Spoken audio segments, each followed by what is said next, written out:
Everyday injustice.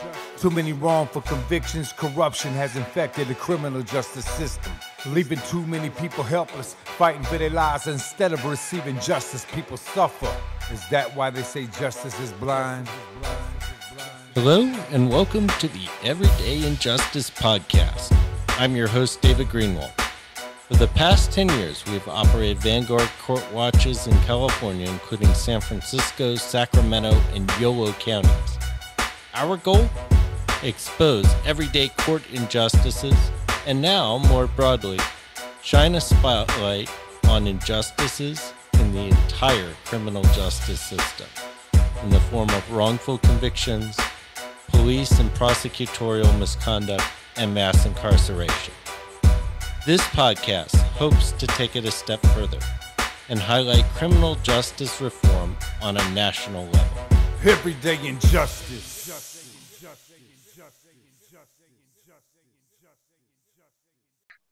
We have here today James King from the Ella Baker Center, who next month in October we are honoring as one of our Vanguard Justice Award winners. Welcome, James. Thank you. So, James, kind of tell us your story. How'd you get here? Great question.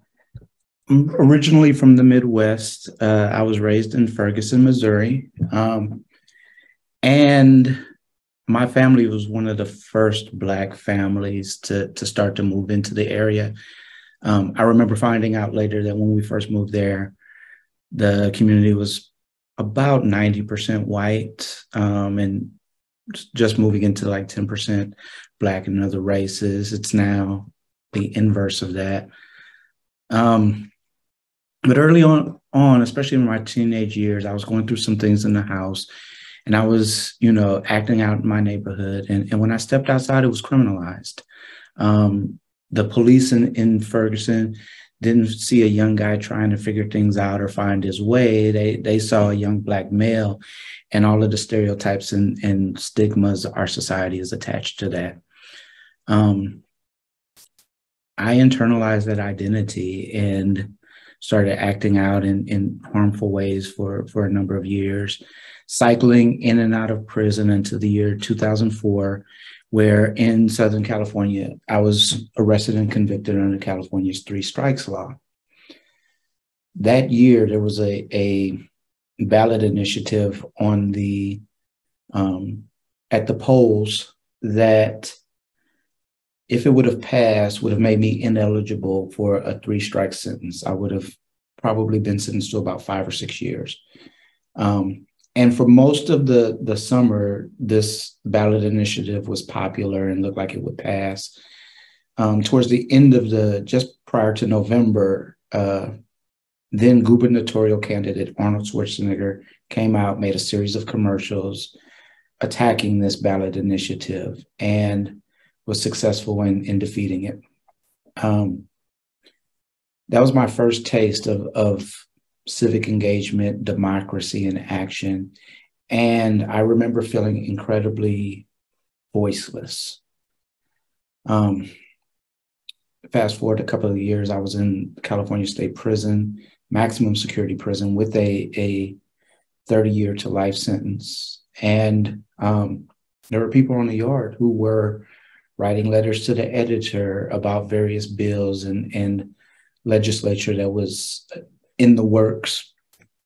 And I started to see or think about, and seeds started to be planted of ways I could engage, even while incarcerated, in the democratic process. And in 2016, California voters passed Proposition 57, which gave California Department of Corrections and Rehabilitation the authority to set time-off rates for people who are currently incarcerated. I helped to organize a symposium at San Quentin State Prison that gave our thoughts as stakeholders in that system on what those regulations should look like. And out of that, began organizing and doing policy work while inside. The end of 2018, Governor Brown commuted my sentence. I was released 1 year later. Just prior to my release, the Ella Baker Center was hiring for a position at the time, state campaigner.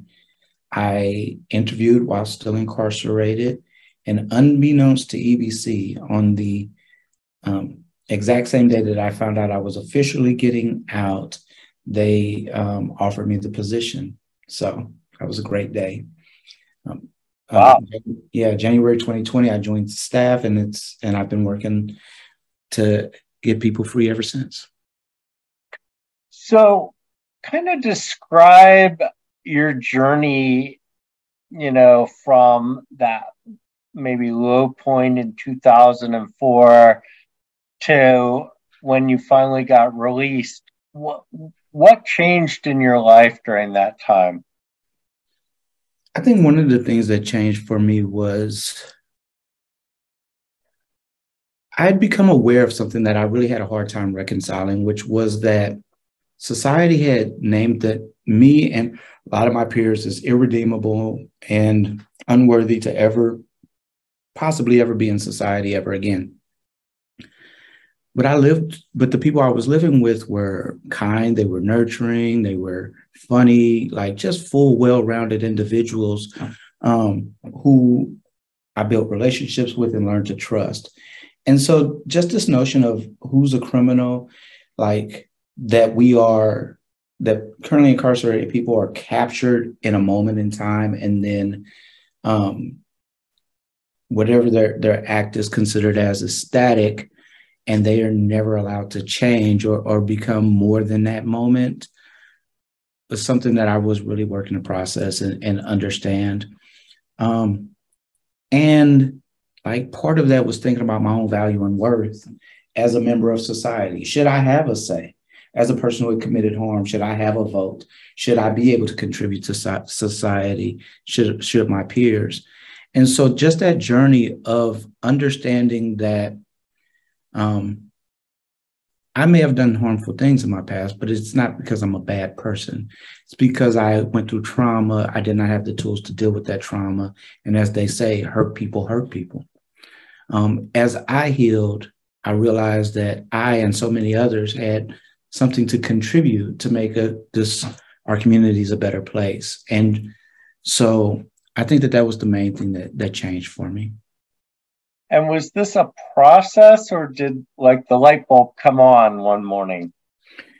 It was very much a process. I was trying to heal in a hyper-violent environment. And I say hyper-violent, I'm referring to state-sanctioned violence. There are gun towers. There are staff members who use intimidation and bullying as their predominant communication styles. There are strip searches and casual violence that occurs every day, all day by the state towards people who are currently incarcerated. And in that environment, I was trying to heal from and gain tools to process and deal with trauma that I'd been experiencing since my childhood. Fortunately or unfortunately, there were other people who were further along in the journey than me and really contributed and mentored me and helped me become the best version of myself in spite of the violence of the prison system. So what do you do now at the Ella Baker Center? Today, we work to pass legislation to reduce California's over-reliance upon incarceration as a means of social control, and to create alternatives and invest in communities. We believe that community-based solutions and alternatives to incarceration will create safer spaces and more healthy spaces for people. So kind of walk me through like some of the things you do on your job now.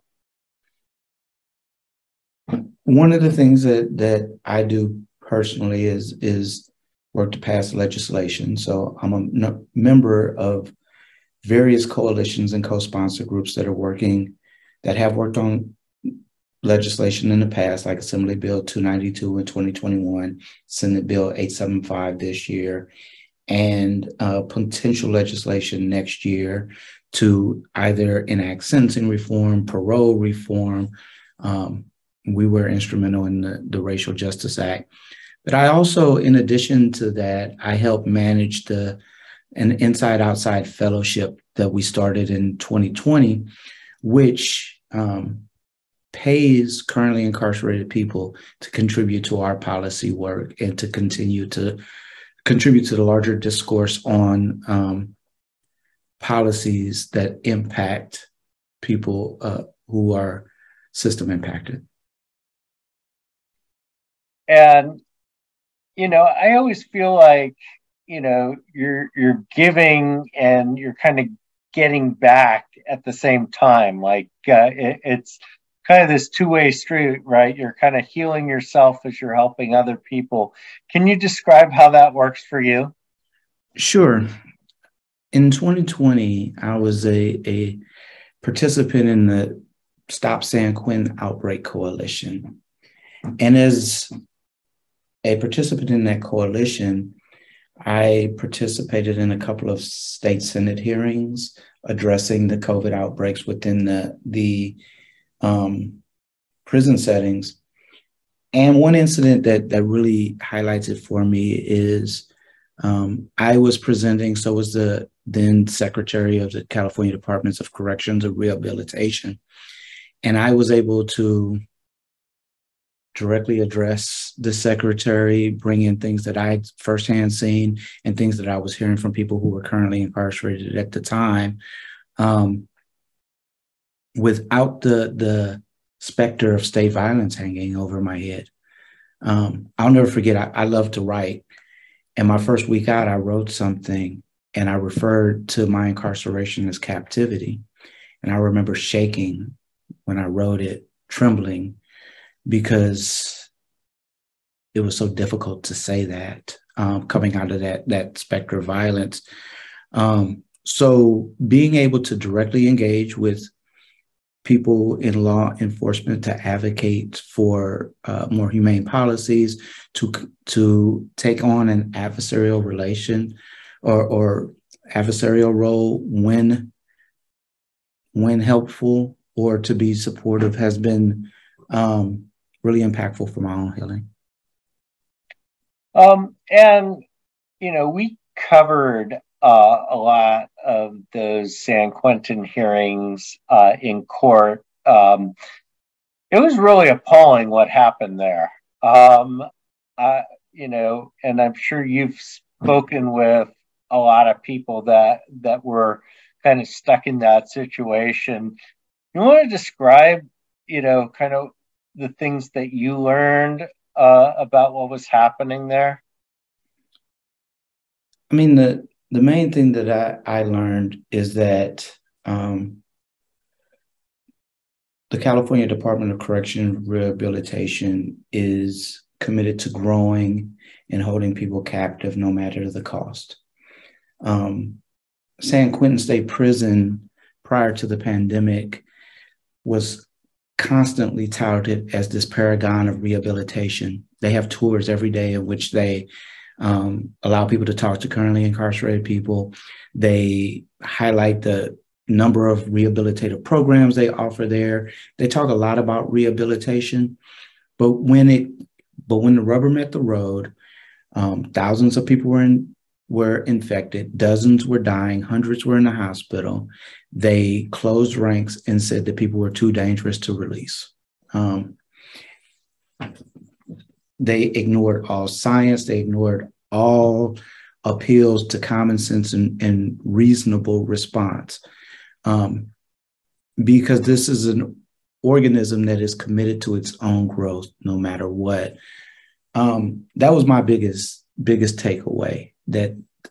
And the thing that I would add to that is, for most people inside, nothing has changed. The prisons are still extremely overcrowded. There is still little to no ventilation. in a prison, in a building full of 800 people, designed for 400. If 3 people become infected, the entire building is shut down. If a person tests positive, they're placed in the hole. And people are still getting sick and people are still dying. The diets are still incredibly horrible. People are fed on less than $2 a day.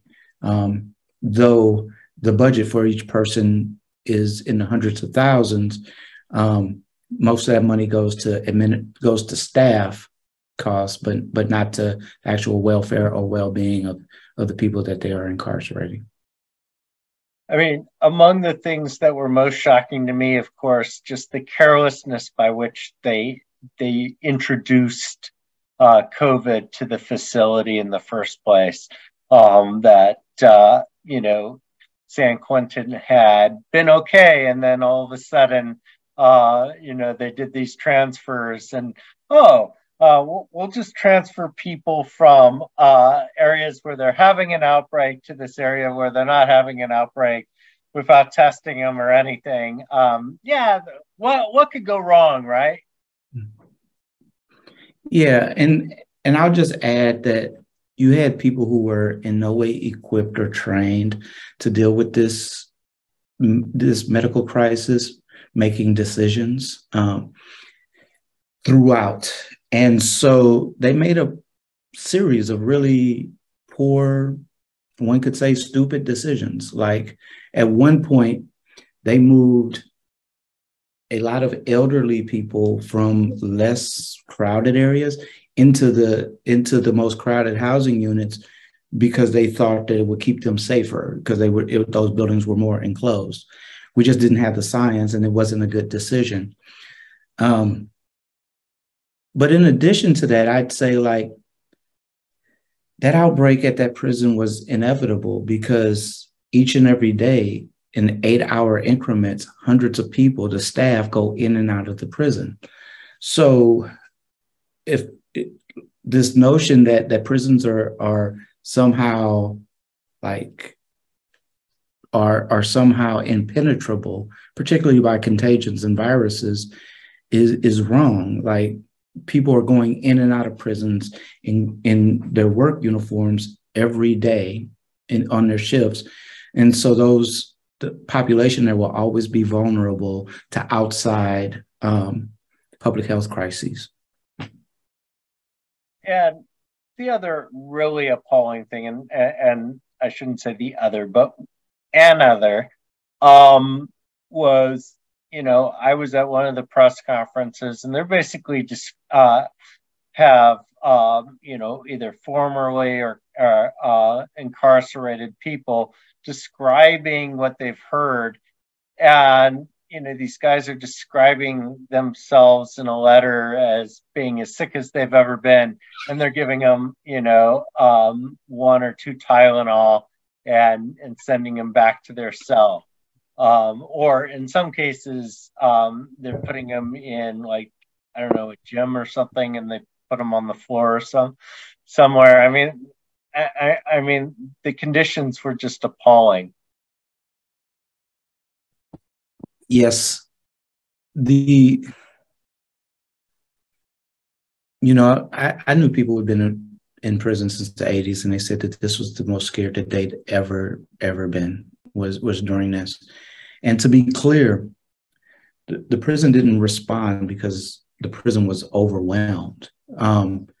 Like normal society, we didn't know how to deal with this pandemic. They certainly were not in any way, shape, or form equipped to deal with what happened. In a matter of 3 weeks, San Quentin went from 0 people infected to close to 3,000 people infected. Hundreds of people went to the hospital.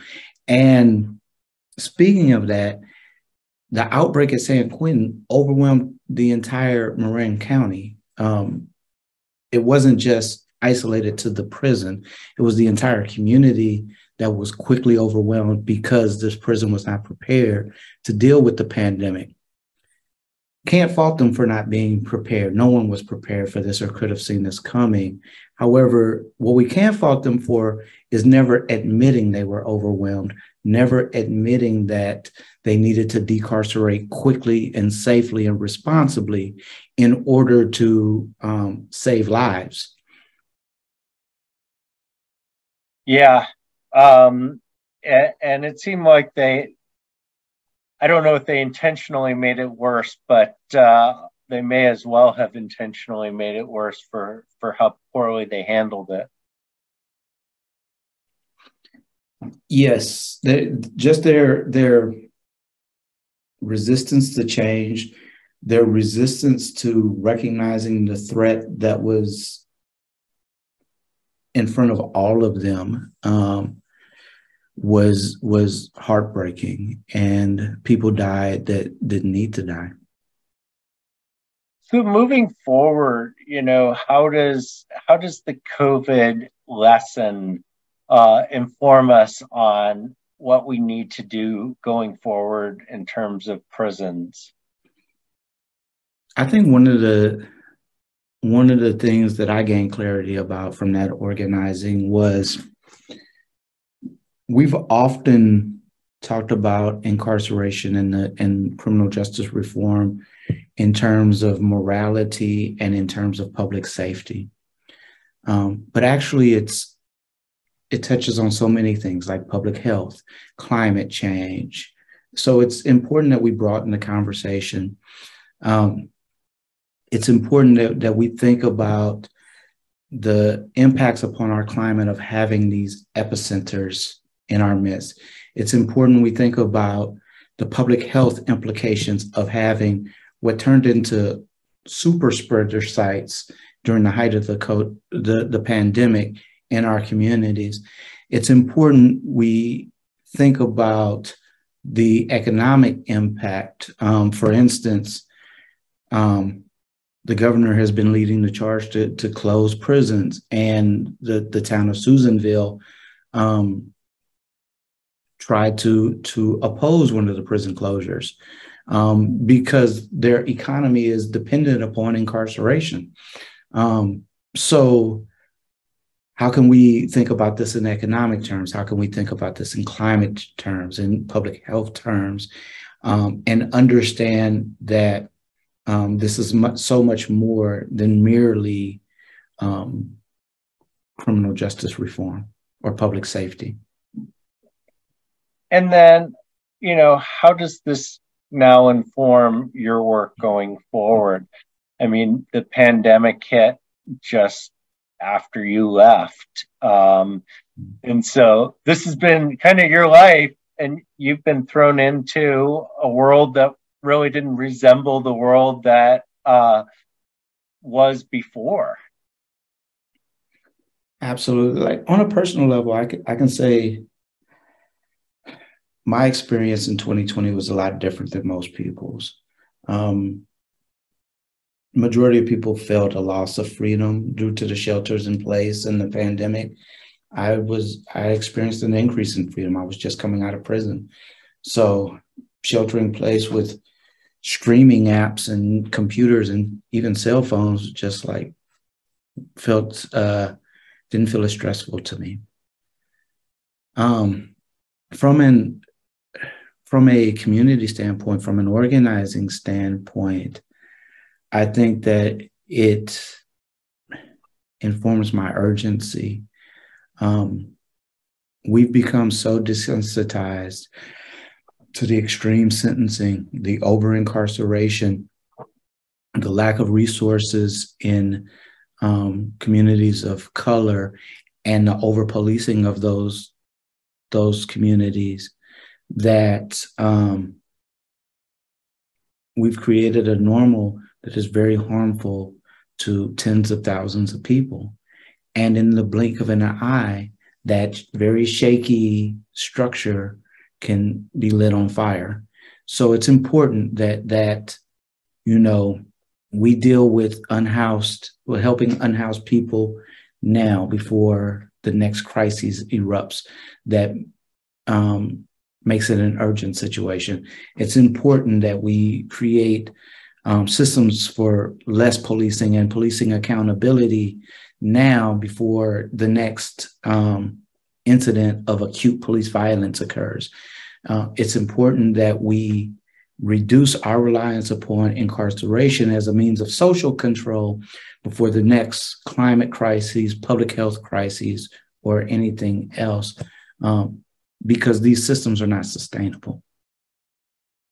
So going forward, what do you see as kind of the focal point of your work and what you would like to accomplish? I think the focal point of my work is attempting to normalize access to currently incarcerated people as stakeholders in policies that impact them. I, as a formerly incarcerated person, am often treated as a proxy for currently incarcerated people. And I don't think that that's right or fair. I have a different set of class issues. And I think that the more we can bring currently incarcerated people into spaces where they can advocate for themselves, contribute to the discourse about policies that impact them, the more we will be able to build healthy communities that are it not only helps them prepare to re-enter society, but it prepares society for them, and it educates and lifts us all up. All right. Well, I want to thank you for coming on and sharing a bit about your story and some of the things going on and some of the great work you're doing. Must be a whirlwind still, 2.5 years later. Yeah, it's still, I still have moments of, the way I term it is I'm still in the glow. Like I still feel the appreciation for just the smallest things and gratitude for things that I now have access to that I was deprived of for so long. And still feel very close and connected to people who are still experiencing that deprivation. Well, I look forward to meeting you in person in a few weeks. And we will see you in Sacramento. See you soon. Thank you to George Powell and Norman Mouse Quake Barrett for the use of our opening, Everyday Injustice. You can see more of George's music at www.justiceforgeorgepowell.com. That's Justice for George Powell, all one word, .com.